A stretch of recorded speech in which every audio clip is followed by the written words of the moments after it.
La Genèse, chapitre 11. Toute la terre avait une seule langue et les mêmes mots. Comme ils étaient partis de l'Orient, ils trouvèrent une plaine au pays de Shinaër, et ils y habitèrent.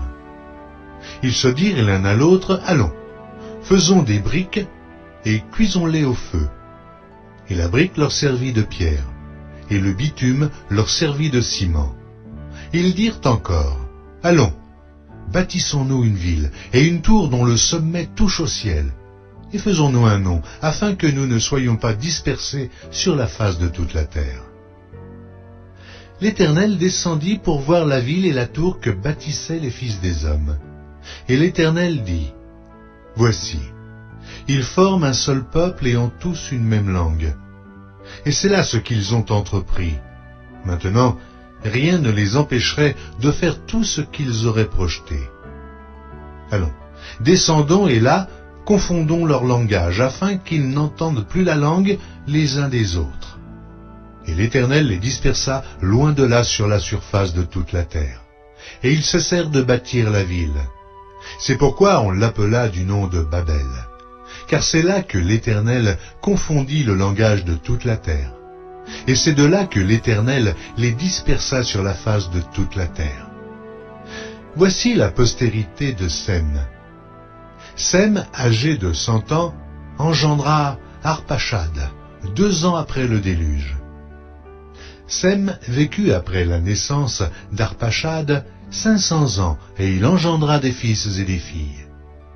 Arpachad, âgé de 35 ans, engendra Shélach. Arpachad vécut après la naissance de Shélach 403 ans, et il engendra des fils et des filles.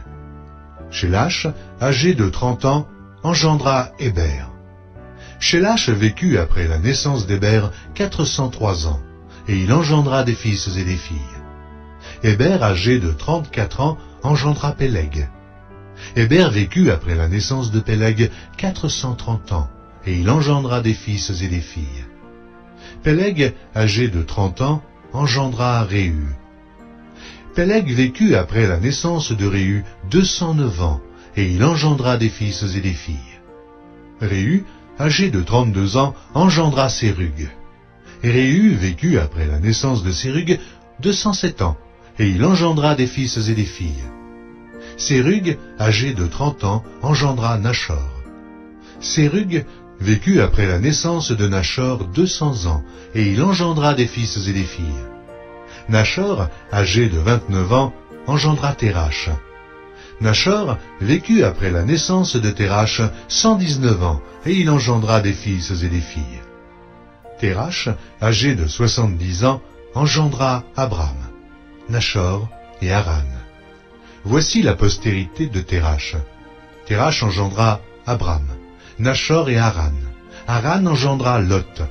Et Haran mourut en présence de Térach, son père, au pays de sa naissance, à Ur, en Chaldée. Abram et Nachor prirent des femmes. Le nom de la femme d'Abram était Sarai. Et le nom de la femme de Nachor était Milka, fille d'Haran, père de Milka et père de Jisca. Sarai était stérile, elle n'avait point d'enfant. Térach prit Abram, son fils, et Lot, fils d'Haran, fils de son fils, et Sarai, sa belle-fille, femme d'Abram, son fils. Ils sortirent ensemble d'Ur en Chaldée, pour aller au pays de Canaan. Ils vinrent jusqu'à Charan, et ils y habitèrent. Les jours de Térach furent de 205 ans, et Térach mourut à Charan.